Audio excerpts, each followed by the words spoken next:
It is time for the annual audit for businesses across America to do a check of inventory or see how they fared in 2024. So maybe we also should try that practice.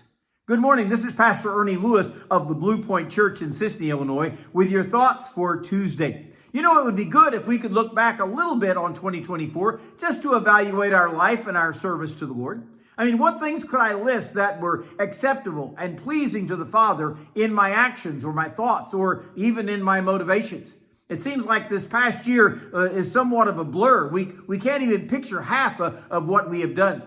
So the psalmist prays a very introspective prayer in Psalm 139, starting with verse 23, where he says, "Search me, O God, and know my heart.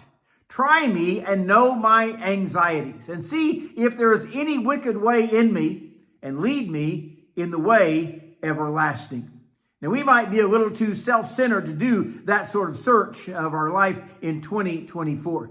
Now, it would be interesting to know how many glaring errors we would seem to gloss over, or even seeing how many meaningless actions we would elevate into grand proportions in our mind. Many companies will pay an outside vendor to come and evaluate their inventory or conduct their audit. So the psalmist calls upon God, who really sees our life as it is, and says, "Search me, O God." Now that certainly could be the most fair way to look into our heart and life over this past year. That would be, "Search me, O God, and know my heart." Now that might be a frightening revelation for even the best of Christians. You know, Jeremiah says in Jeremiah 17 and verse 9, "The heart is deceitful above all things and desperately wicked. Who can know it?" Well, I have a feeling that we of all people could not evaluate our heart in a neutral manner anyway.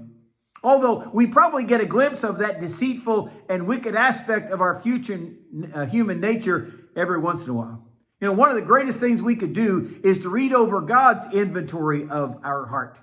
God tells us in Isaiah chapter 58, "For as the heavens are higher than the earth, so are my ways higher than your ways, and my thoughts than your thoughts." This is the type of vantage point God uses in evaluating our heart and its history this past year. And then he says, "Try me and know my anxieties." Now, we surely don't really have any anxieties, right? I mean, this would include the things that we worry about, and Jesus told us not to worry because it won't change any of our circumstances, really. He said, "Who in the world can add a cubit to his stature by worrying about it?" But we might ask, what things in my life weigh heaviest on my mind? Those are probably not the most important things, to tell you the truth. How much time do we spend thinking about our relationship with God? Or how much do we consider what is really pleasing to Him? Or how much time do we spend in communicating with Him, and especially seeking His will and not mine? David asked, "See if there's any wicked way in me. Show me those deep, dark secrets that probably need to be revealed and even eradicated from my mind and my heart. And then lead me in the way everlasting." In other words, show me what was wrong with 2024 and help guide my steps on the road to heaven in 2025 so that I might stand before you one day pleasing and acceptable in your sight.